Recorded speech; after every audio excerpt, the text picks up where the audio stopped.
नमस्कार दोस्तों, आप सभी का इस YouTube चैनल पे स्वागत है।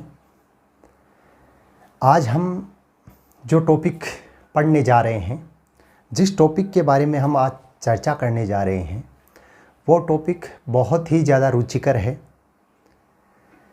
आज का जो अपना टॉपिक है वो टॉपिक है मानव में लिंग निर्धारण।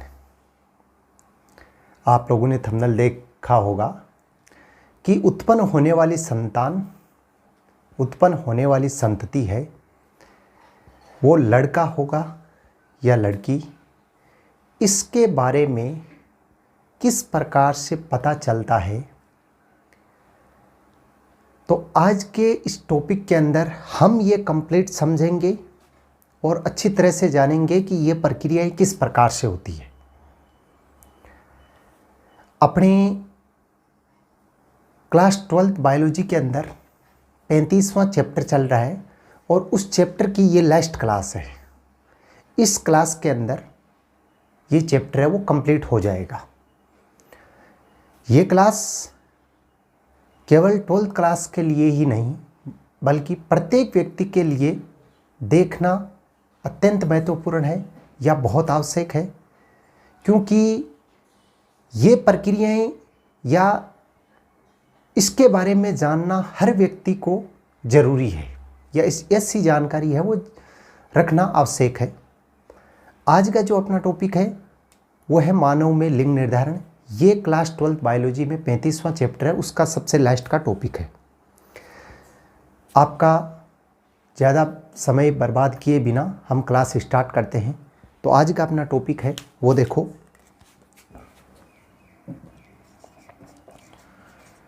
मानव में लिंग निर्धारण। देखो आज का जो अपना टॉपिक कौन सा है, मानव में लिंग निर्धारण। ठीक है, तो देखो सबसे पहले हम कुछ बेसिक जानकारियां प्राप्त करते हैं या उनके बारे में जानते हैं। मानव में लिंग निर्धारण कहने का मतलब लिंग का निर्धारण कैसे होता है, मतलब उत्पन्न होने वाली संतति है वो लड़का होगा या लड़की होगी, ये किसी बात पर निर्धारित होता है या कैसे निर्धारित होता है। तो ये सब हम आज इस क्लास के अंदर पढ़ेंगे। देखो सबसे पहले हम पढ़ते हैं मनुष्य। ठीक है, मानव होता है, उस मानव में कितने गुणसूत्र पाए जाते हैं। मनुष्य होता है उसके अंदर कितने गुणसूत्र पाए जाते हैं, 46 गुणसूत्र पाए जाते हैं। कितने पाए जाते हैं, 46 गुणसूत्र पाए जाते हैं। सबको पता है मनुष्य में कितने गुणसूत्र पाए जाते हैं, 46 गुणसूत्र पाए जाते हैं। ये 46 गुणसूत्र जोड़े के रूप में पाए जाते हैं, मतलब 2 गुणसूत्र एक साथ पाए जाते हैं। 46 गुणसूत्र क्या होते हैं, जोड़े के रूप में पाए जाते हैं, अर्थात 2 गुणसूत्र है वो एक साथ पाए जाते हैं। तो क्या होगा, 23 + 23। ठीक है, 23 + 23। अब क्या होता है कि गुणसूत्र है मनुष्य में वो कितने प्रकार के पाए जाते हैं, 2 प्रकार के पाए जाते हैं। इन 46 में 2 प्रकार के। पहला तो कौन सा होता है, अलिंग गुणसूत्र। पहले तो कौन से होते हैं, अलिंग गुणसूत्र होते हैं। और दूसरे कौन से होते हैं, लिंग गुणसूत्र। देखो पहले तो होते हैं अलिंग गुणसूत्र और दूसरे कौन से होते हैं, लिंग गुणसूत्र। तो मनुष्य है उसके अंदर अलिंग गुणसूत्रों की संख्या कितनी होती है, 44 होती है। कितनी होती है, 44 होती है। और लिंग गुणसूत्रों की संख्या कितनी होती है, 2 होती है। याद रखना है, कुल गुणसूत्र कितने होते हैं, 46 होते हैं। मनुष्य में कुल गुणसूत्र कितने होते हैं, 46 होते हैं। इनमें से अलिंग गुणसूत्र कितने होते हैं, 44 होते हैं। और लिंग गुणसूत्र कितने होते हैं, 2 होते हैं। मतलब ये तो 22 जोड़े के रूप में पाए जाएंगे। ठीक है, और ये क्या होगा, 1 जोड़ा होगा। ठीक है, अलिंग गुणसूत्र और लिंग गुणसूत्र किसे कहते हैं, तो लिंग गुणसूत्र किसे कहेंगे, वे गुणसूत्र जो लिंग का निर्धारण करते हैं। देखो अलिंग गुणसूत्र और लिंग गुणसूत्र होता क्या है, तो लिंग गुणसूत्र किसको बोलेंगे? वे गुणसूत्र जो लिंग का निर्धारण करेंगे, मतलब उत्पन्न होने वाली संतति है उसका निर्धारण करेंगे कि उत्पन्न होने वाली संतति क्या होगी, नर होगी या मादा होगी, लड़का होगा या लड़की होगी, तो उसका निर्धारण कौन करता है? लिंग गुणसूत्र करता है। ठीक है। और अलिंग गुणसूत्र क्या करता है? बाकी जो शारीरिक बनावट होती है, ठीक है, मनुष्य के शरीर की बाकी जो शारीरिक बनावट होती है उसका निर्धारण कौन करेगा? अलिंग गुणसूत्र करेगा। ठीक है। तो देखो, लिंग गुणसूत्र जो लिंग का निर्धारण करते हैं और अलिंग गुणसूत्र बाकी शारीरिक बनावट का निर्धारण करते हैं। तो इन 46 में से 44 तो क्या होते हैं? अलिंग गुणसूत्र होते हैं और 2 क्या होते हैं? लिंग गुणसूत्र होते हैं। तो ये 2 कौन कौन से होते हैं? तो देखो, ये 2 नर और मादा, ठीक है, पुरुष और महिला। तो नर होता है, पुरुष होता है, उसके अंदर तो कौन से होते हैं? अक्ष और वाई होते हैं। ठीक है। और मादा महिला के अंदर कौन से होते हैं? अक्ष होते हैं। ये याद रखना है अपने को कि मनुष्य में नर में कौन से लिंग गुणसूत्र पाए जाते हैं? अक्ष वाई पाए जाते हैं। और मादा है उसके अंदर कौन से पाए जाते हैं? अक्ष पाए जाते हैं। कौन से पाए जाते हैं? अक्ष पाए जाते हैं। तो देखो, ये बात कंटेस्ट कर लेना, आगे जब ये टॉपिक हम स्टार्ट करेंगे तो ये महत्वपूर्ण रहेगा। ठीक है। मतलब पहले ये आना चाहिए तभी आगे का समझ में आएगा। तो दोबारा देख लेना एक बार, ये समझ लेना अच्छी तरह से कि मनुष्य होता है उसके अंदर कितने गुणसूत्र पाए जाते हैं? 46 गुणसूत्र पाए जाते हैं। मनुष्य के अंदर कितने गुणसूत्र पाए जाते हैं? 46 गुणसूत्र पाए जाते हैं, जो जोड़ी के रूप में पाए जाते हैं। ठीक है। कितने प्रकार के होते हैं? 2 प्रकार के। एक तो होता है अलिंग गुणसूत्र और दूसरा कौन सा होता है? लिंग गुणसूत्र होता है। अलिंग गुणसूत्र होते हैं उनकी संख्या कितनी होती है? 44 होती है। और लिंग गुणसूत्र होते हैं उनकी संख्या कितनी होती है? 2 होती है। लिंग गुणसूत्र किसे कहते हैं? जो लिंग का निर्धारण करते हैं, मतलब उत्पन्न होने वाली संतति है वो क्या होगी उसका निर्धारण लिंग गुणसूत्र करेंगे। और अलिंग गुणसूत्र बाकी जो शारीरिक बनावट है उसका निर्धारण कौन करेंगे? अलिंग गुणसूत्र करेंगे। लिंग गुणसूत्र है जो 2 होते हैं। नर में कौन से होते हैं? अक्ष और वाई होते हैं। और मादा में कौन से होते हैं? अक्ष होते हैं। ठीक है। नर में तो कौन से होते हैं? अक्ष और वाई होते हैं। और मादा में कौन से होते हैं? अक्ष होते हैं। तो देखो, ये बात अपने को याद रखनी है। इसमें सबसे महत्वपूर्ण बात हमें क्या पता होना चाहिए कि मनुष्य में कितने गुणसूत्र होते हैं? 46 अलिंग गुणसूत्र, 44 और 2 होते हैं लिंग गुणसूत्र। जो 2 लिंग गुणसूत्र होते हैं वो कौन कौन से होते हैं? उनके नाम।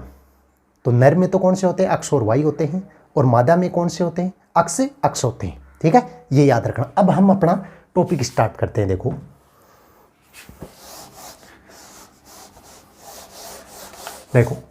अब हम अपना टॉपिक स्टार्ट करते हैं कि मानव में लिंग निर्धारण कैसे होता है। ठीक है। पहली बात, मनुष्य में जो नर होता है उसमें लिंग गुणसूत्र, लिंग निर्धारण कौन करेगा? लिंग गुणसूत्र करेगा। कौन करेगा?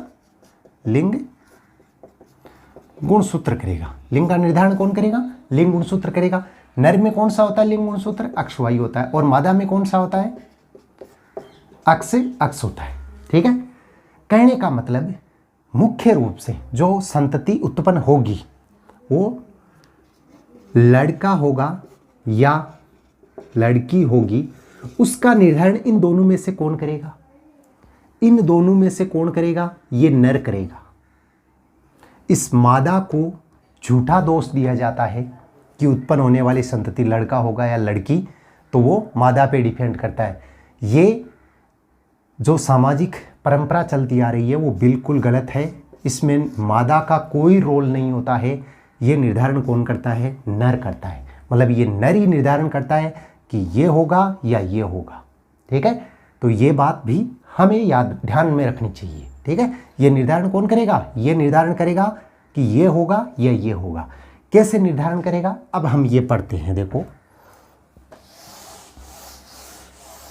देखो, मनुष्य में लिंग निर्धारण नर और मादा। ठीक है। नर और मादा हो गया। कितने गुणसूत्र होते हैं? 46 होते हैं। पता है हमें कितने गुणसूत्र होते हैं? 46 होते हैं।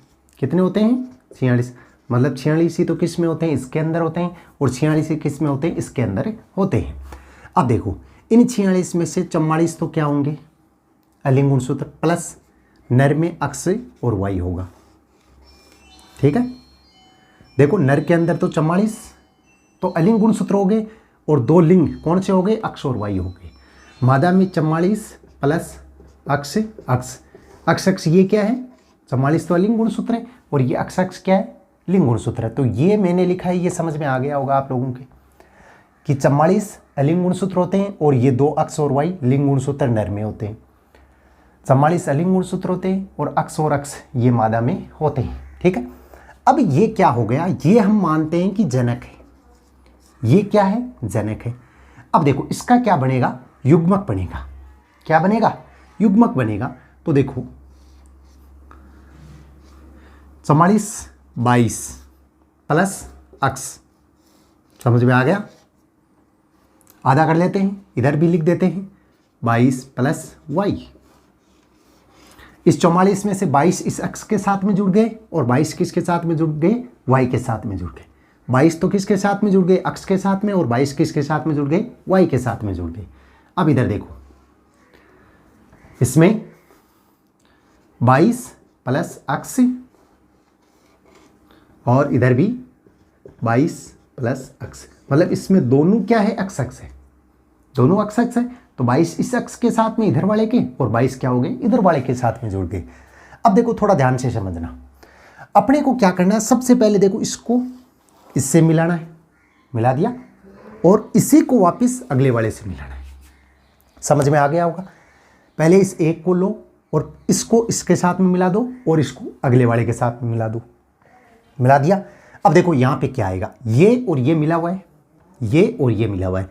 22 और 22 कितने हो गए, 44 हो गए, प्लस अक्ष अक्ष है दोनों में, तो अक्ष अक्ष हो गया। ठीक है, तो 44 प्लस से अक्ष अक्ष हो गया। अब देखो ये और ये जुड़ा हुआ है, तो यहाँ पे क्या हो गया, 44 प्लस से, यहाँ भी अक्ष है और वहाँ भी अक्ष है, तो अक्ष अक्ष हो गया।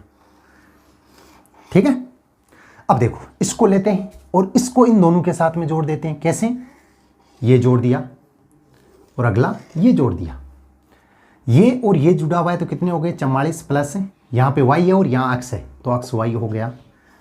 ठीक है, तो ये क्या हो गया, 44 प्लस अक्ष वाई हो गया, और इधर क्या हो गया, सेम हो गया, 44 प्लस अक्ष वाई हो गया। ठीक है, इसमें भी क्या हो गया, 44 प्लस अक्ष वाई हो गया। अब देखो यहाँ पे क्या है, अक्ष अक्ष है, तो ये जो संतति उत्पन्न हुई है, ये क्या हुई है, संतति उत्पन्न, तो ये क्या है, अक्ष अक्ष उत्पन्न हुई है, 44 प्लस अक्ष अक्ष। तो बताओ क्या होगी, संतति में लड़की उत्पन्न होगी। क्या उत्पन्न होगी, लड़की उत्पन्न होगी। और यहाँ पे अक्ष अक्ष है, क्या हुआ, लड़की। यहाँ पे अक्ष वाई है, तो क्या उत्पन्न हुआ, लड़का उत्पन्न हुआ। और यहाँ पे भी क्या है, अक्ष वाई है, तो क्या उत्पन्न हुआ, लड़का उत्पन्न हो गया। ठीक है, तो देखो ये कैसे उत्पन्न हुआ, ये कैसे उत्पन्न हुआ, ये कैसे उत्पन्न हुआ, ये कैसे उत्पन्न हुआ, समझ में आ गया होगा। ठीक है, ये है मानव में लिंग निर्धारण का रेखा चित्र। ये क्या है, मानव में लिंग निर्धारण का रेखा चित्र। तो ये आप लोगों की अच्छी तरह से समझ में आ गया होगा कि रेखा चित्र कैसे बनता है। अब जो हम महत्वपूर्ण बात कर रहे थे कि नर और मादा में से किस पे डिपेंड होता है कि उत्पन्न होने वाली संतति ये होगी या ये होगा। ठीक है, अब हम ये बात करते हैं, तो ये ध्यान से समझ लेना, अच्छी तरह से समझ में आ गया होगा अच्छी तरह से। ठीक है, अब देखो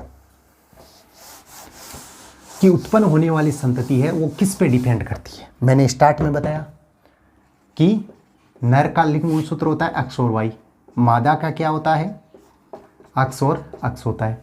ठीक है, अब दोष किसको दिया जाता है, इसको, कि संतति ये है या ये है, भाई ये होगा या ये होगा। समाज में क्या परंपरा बनी हुई है कि ये सब कौन करता है, ये मादा करती है। अपने समाज में क्या परंपरा है कि ये सब कौन करता है, ये मादा करती है, या इसी के कारण होता है। लेकिन ये क्या बिल्कुल गलत है, ये बात क्या है, बिल्कुल गलत है। ये सब कौन करता है, ये करता है। किस पे डिपेंड होता है, इस पे डिपेंड होता है। कैसे होता है, देखो मादा के पास दोनों अक्ष अक्ष है। ठीक है, मादा के पास क्या है, दोनों अक्ष अक्ष है, चाहे वो इधर वाला दे दे या उधर वाला दे दे, एक ही बात है भाई, चाहे अक्ष इधर वाला दे या उधर वाला अक्ष दे, बात एक ही है। तो मान लो कि मादा तो अक्ष ही देगी, लेकिन नर यदि अक्ष देगा तो क्या हो जाएगी, लड़की हो जाएगी। नर यदि अक्ष देगा तो क्या हो जाएगी, लड़की हो जाएगी। और नर यदि ये वाई देगा तो क्या हो जाएगा, लड़का हो जाएगा। तो आप खुद सोच लो कि ये डिपेंड कौन करता है, ये करता है। किस पर निर्भर होता है, इस पर निर्भर होता है। कंप्लीट प्रक्रिया कौन करता है? ये है। ठीक है, इसलिए ये हमें अच्छी तरह से समझना है कि किस प्रकार से नर है वो उत्पन्न होने वाली संतति है उसका निर्धारक होता है या निर्धारक का कार्य करता है कि उत्पन्न होने वाली संतति है वो क्या होगी, तो उसका निर्धारण है वो नर करता है। अपने देखो 12th क्लास बायोलॉजी के अंदर 35वां चैप्टर है वो कंप्लीट हो चुका है। ये चैप्टर बहुत ज़्यादा महत्वपूर्ण है, बहुत बड़ा भी हुआ है ये चैप्टर, इसके बहुत ज़्यादा वीडियो बने हैं। तो आप लोग प्लेलिस्ट के अंदर जाके कंप्लीट इसके वीडियो एक बार देख लेना, ठीक है, जिससे आपको अच्छी तरह से समझ में आ जाए। कई कंपटीशन एग्ज़ाम है उसके अंदर भी इस चैप्टर में से प्रश्न पूछे जाते हैं, तो वो भी अपने को ध्यान रखना है। अपना ये चैप्टर है वो कंप्लीट हो चुका है। आप लोग नियमित रूप से इस चैनल से जुड़े हुए हो, आगे भी इस चैनल से जुड़े हुए रहिए। पिछले कुछ टाइम में क्लास है वो नियमित नहीं चल पाई है, बायोलॉजी की क्लास है वो नहीं डली है, लेकिन अब है वो क्लास नियमित रूप से। मैं कोशिश करता हूँ कि क्लास है वो नियमित रूप से हो। तो आप लोग इस चीज़ को सोच के बिल्कुल भी निराश ना हो। आपको इस चैनल के माध्यम से बायोलॉजी का कंप्लीट सिलेबस करवाया जाएगा। धन्यवाद।